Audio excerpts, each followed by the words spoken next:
मेरे सभी चाहने वालों को एक बार फिर दुष्यंत सिसोदिया का प्यार भरा नमस्कार। आप सब लोगों को कृष्ण जन्माष्टमी की बहुत बहुत शुभकामनाएं और बधाई। कल आप सभी लोगों ने बड़े धूमधाम से कृष्ण जन्माष्टमी को मनाया होगा। कृष्ण जन्माष्टमी को हम हर साल मनाते हैं,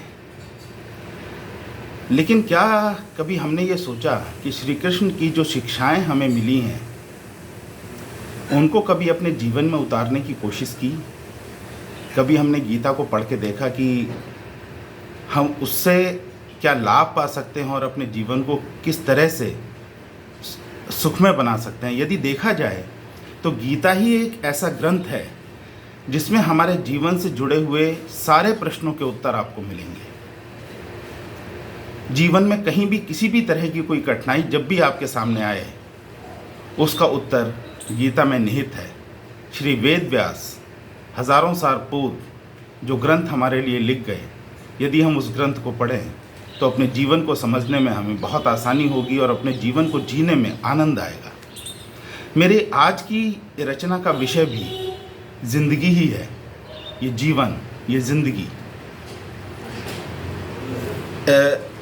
जिस किताब का मैंने आपसे जिक्र किया था, दिल की किताब, इसी किताब की एक और रचना है, ए ज़िंदगी तेरा शुक्रिया।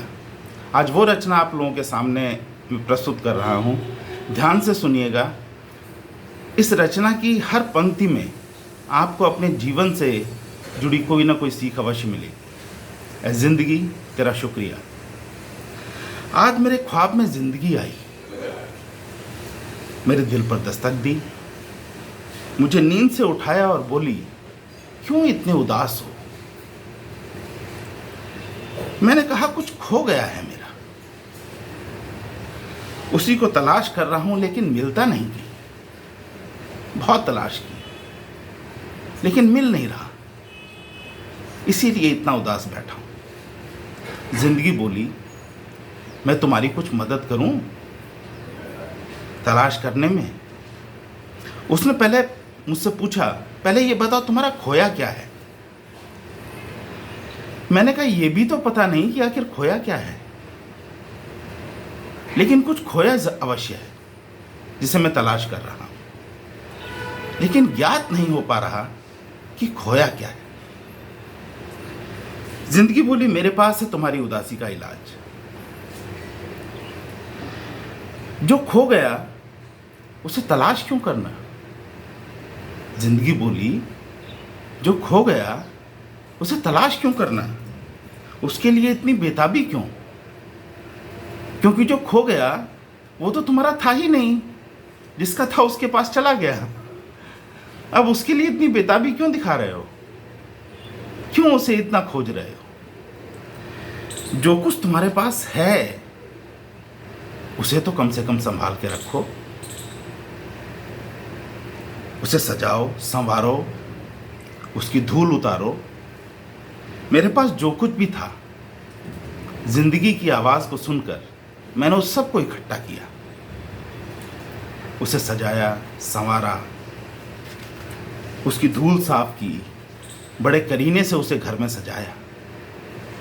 जो कुछ भी मेरे पास बचा था, जो खो गया था, उसके बारे में मैंने सोचना छोड़ दिया अपनी जिंदगी की बात मान के, और जो कुछ भी मेरे पास था उसे इकट्ठा करके सजाया, संवारा, उसकी धूल साफ की और बड़े करीने से अपने कमरे में सजाया।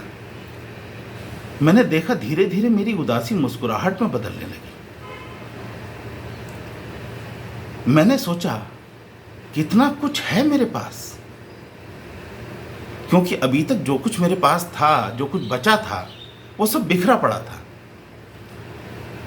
तो जब भी मैं देखता था मुझे वो एक अंश में नजर आता था, लेकिन जब मैंने उसे इकट्ठा किया और वो मुझे एक साथ नजर आया तो मुझे बड़ा आश्चर्य हुआ। अरे, मेरे पास इतना सब कुछ बचा हुआ है जिसकी तरफ मैंने कभी ध्यान ही नहीं दिया। एक नई शुरुआत करने के लिए बहुत कुछ था मेरे पास। तभी सवेरा हुआ, मेरी नींद खुली, मैंने देखा जिंदगी देख रही है मेरी तरफ मुस्कुराती हुई। अचानक लगा जो खोया था असल में वो मेरा था ही नहीं। और जो मेरे पास था उसकी धूल उतार कर कभी मैंने देखा ही नहीं। मैं मुस्कुरा रहा था एक नई सुबह की शुरुआत के लिए। मैं मुस्कुरा रहा था अपनी ज़िंदगी का शुक्रिया अदा करने के लिए। मैं मुस्कुरा रहा था कि ज़िंदगी मेरे ख्वाब में आकर मुझे कितनी बड़ी शिक्षा दे गई। मैं मुस्कुरा रहा था उस सब को देखकर जो कुछ मेरे पास था, संभालने के लिए, संवारने के लिए, अपने घर को सजाने के लिए। ज़िंदगी तेरा शुक्रिया, ज़िंदगी तेरा शुक्रिया, ज़िंदगी तेरा शुक्रिया।